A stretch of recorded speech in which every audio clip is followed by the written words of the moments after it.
ng kapatid.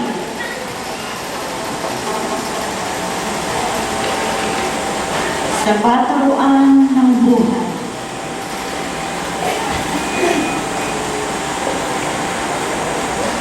Ang isang magandang umaga, may pagpupugay na galing sa inyong kapatid na lumakad na kagaya ninyo sa daan ng buhay. Ang kapayapaan ng Diyos ay siyang panatilihin sa umagang ito. Magandang araw sa inyong lahat.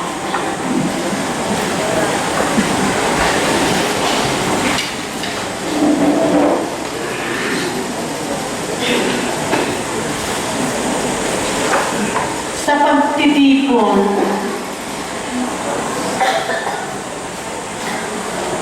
ng bawat espiritista,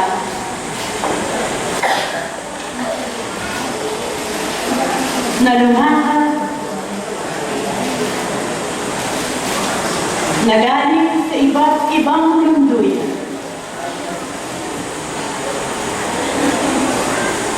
Ang pagpupugay ko sa inyong harapan ay ibinibigay ko. Dahil ang katotohanan, ang lakas ng bawat isa sa paglalakbay ninyo,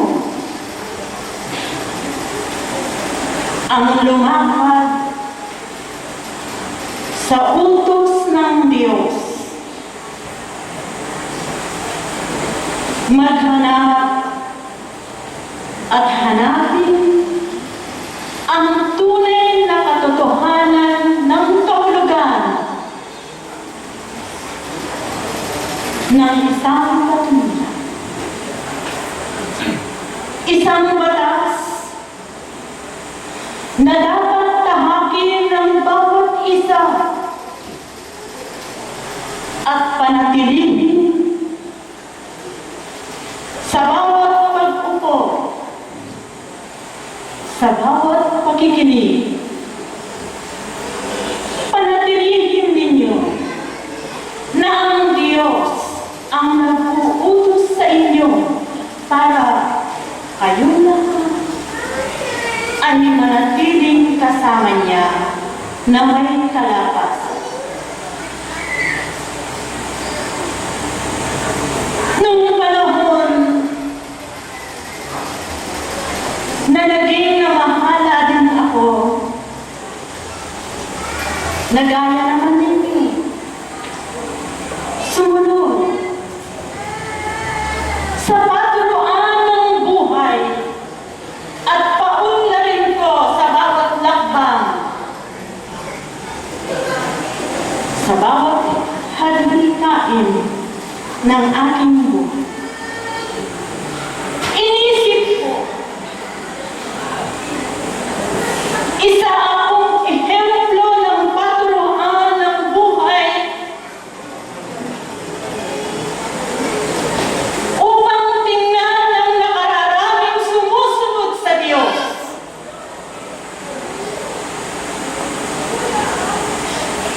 Ginawa kong isang tanglaw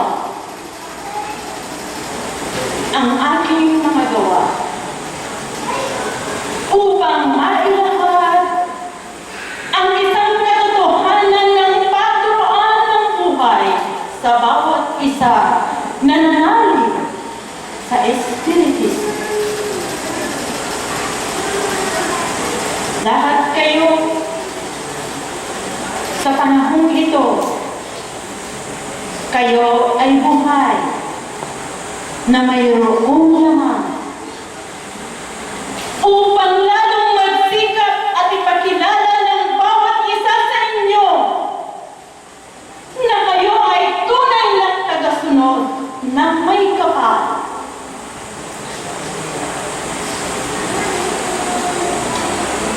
Ang may kapal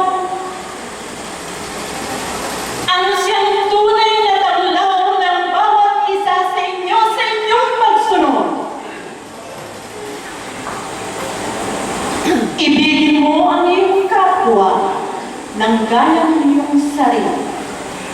Huwag mong ipagwalang bahal ang iyong kapatid. Sumunod ka sa kanyang hakbang.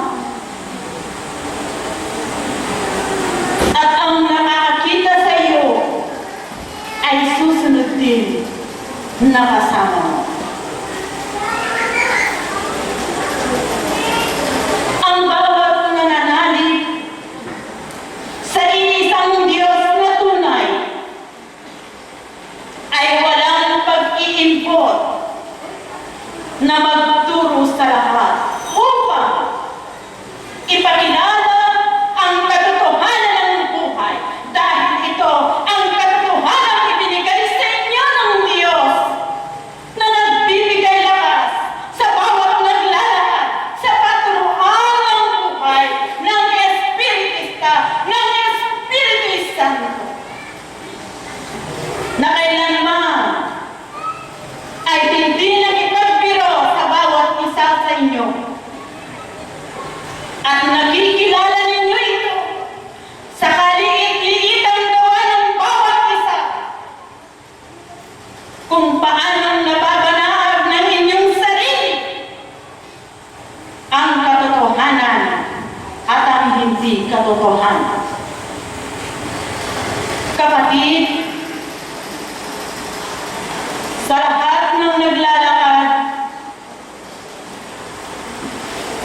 sa lahat ng lunduyan na naakit ng isang liwanag na manggagaling din sa inyo dahil sa isang pananampalataya na ang Diyos ang nagbibigay sa inyo ng kalakasan sa bawat sandali ng inyong paglalakad, sa bawat pagsisilbi sa inyong kapwa. Wala kang katuturan kung hindi mo paglingkuran ang iyong kapatid. Sa sinasabi sa isang banal na kasulatan, kapatid, malinaw sa inyo, ang ginawa mo sa iyong kapwa, sa Diyos mo ginawa ang iyong. Maraming salamat sa inyo. Ang bawat isa sa inyo, ang katotohanan sinasabi ko sa inyo. Lahat ng tunay na espiritista lumalaban sa isang pagtitiis na may sakripisyo sa kanyang sarili. Iniiwan ang kanyang tahanan, iniiwan ang kanyang pamilya sa isang saglit upang ipakilala niya sa lahat at mahinaglag ang tunay na kahulugan ng isang pagsunod sa isang Diyos na tunay.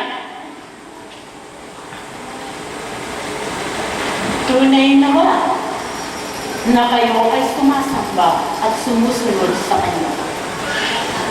Dahil kayo ang kumukuha ng lakas, nagbibigay tunay na kahulugan ng inyong paglalakbay dito sa daigdig upang mapakita at maibigay ang tunay na lakas ng Diyos na hinuhugot ninyo sa bawat pagtitiis ng bawat isa sa inyo. Maraming salamat sa bawat kapatiran na aking pinupugayan. Lahat kayo ay magkaisa, kumain sa tinapay ng buhay upang kayo ay mabusog at uminom sa lahat ng oras. Inumin ninyo ang banal na ebanghelyo, ang kanyang larawang nilalakad upang kayo ay lalong mabusog.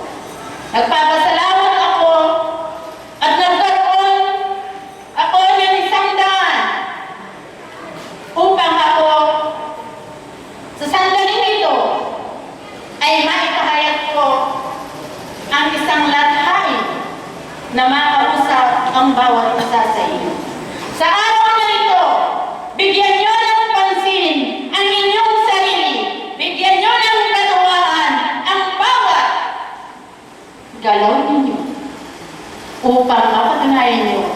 Ang ngiti sa inyong mga labi ay inyong makakantan dahil ang Diyos ang nangunguna sa inyo.